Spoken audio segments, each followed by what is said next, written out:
Sonic the Hedgehog 3 is directed once again by Jeff Fowler, and this is the third installment in the Sonic the Hedgehog film series. Team Sonic must go up against their biggest rival, Shadow the Hedgehog, and Shadow has joined forces with Dr. Robotnik, and of course Dr. Robotnik has reunited his long-lost grandfather, Gerald Robotnik, who has his own sinister plans. I'm going to straight off say the bat, this film is definitely the best of the bunch. While I do enjoy the first two films, but I think this one is definitely the best out of the bunch, because let's just get into the positives straight away.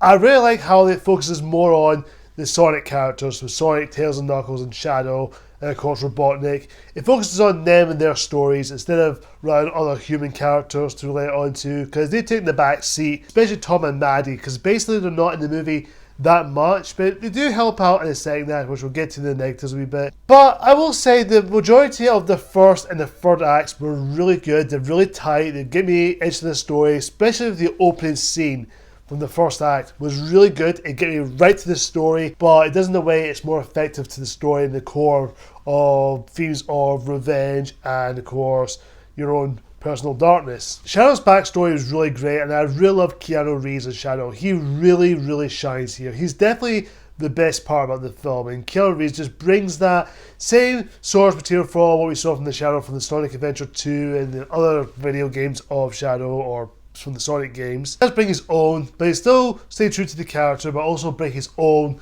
voice to it, and I really do appreciate and admire how he bring that fan service into the story. And of course, Team Sonic themselves are fun to watch. Ben Schwartz, Colleen O'Shaughnessey, Idris Elba, great as always. They're fun and they're interacting with one another, and see them team dynamic is just there, and it's really authentic. It's just really gets you involved in the story. It doesn't rely on anything else apart from Team Sonic's arc. And of course, Sonic's story is about him, you know, being him as a team leader, but also trying to learn about him not consumed by darkness or revenge, kind of we saw what Shadow's going through. When that point happened in the second act, come to the third act, it does pay off with his arc, which I do really appreciate that he's going for. Jim Carrey as Dr. Robotnik is just hilarious always. He's just the fun part about Jim Carrey. He just plays that really fun, wacky villain, and it's just so much fun to see, even though he's good for the majority of it. He's definitely had some fun time in the role. He seems to have a blast. Not only that, but he has returned to play not only Robotnik, but he also played as his grandfather, Professor Gerald Robotnik. Basically, he's just doing his Jim Carrey shtick. Just seen him doing two actors, playing the same characters. Well, same actor playing two different characters, more or less. But it's a lot of fun scenes. Definitely some humor may not work from majority of the film, but if you expect from this movie, there is some humor that may not work. Some I got a laugh at it, so it's right about 75-80%. I did got some laughs, so majority of it I did got some good laughs out of it.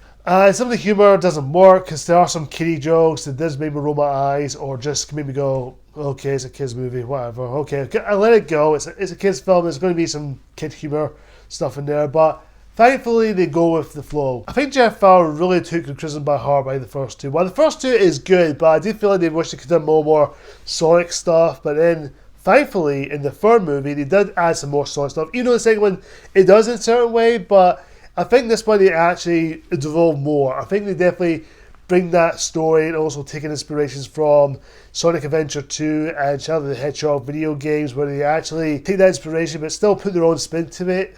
Which I do try to say is not trying to be a copy and paste from what the games are, but they're just doing their own thing. But I do admire it and I appreciated it. Some of the action scenes are a lot of fun. There's a lot of fun, cool action scenes that Sonic fans will probably enjoy and would like. And I fully enjoy some of these sequences and a lot of fun action.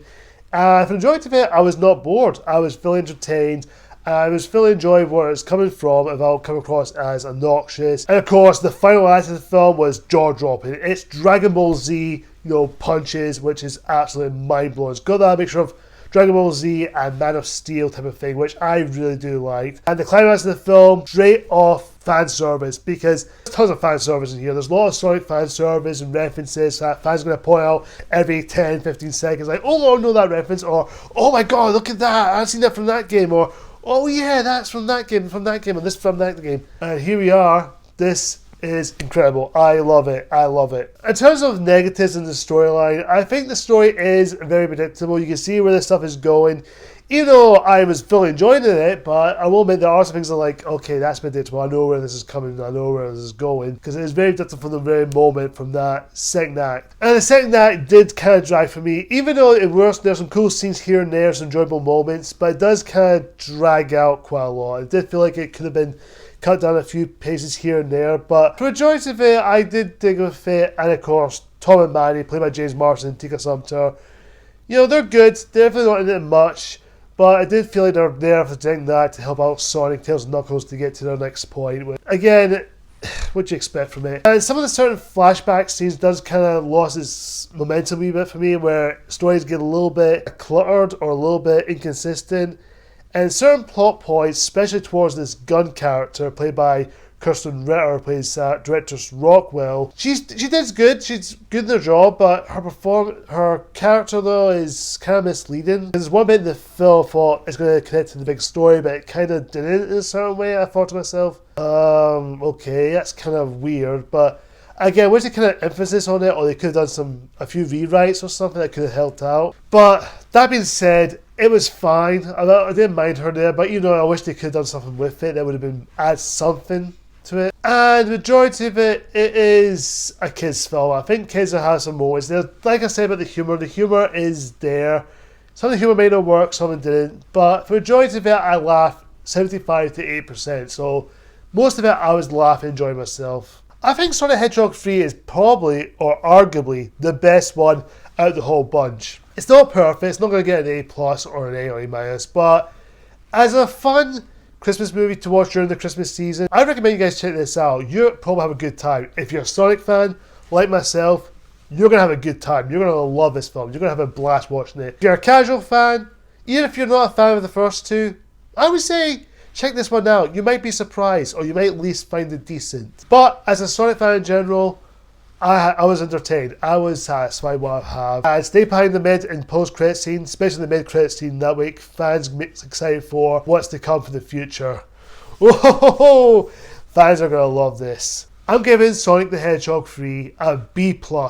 Guys, comment down below and tell me, what do you think of Sonic the Hedgehog 3? Do you like it? Do you love it? Do you think it's alright? Or do you hate it? Whatever the case is, comment down below and tell me, what do you think?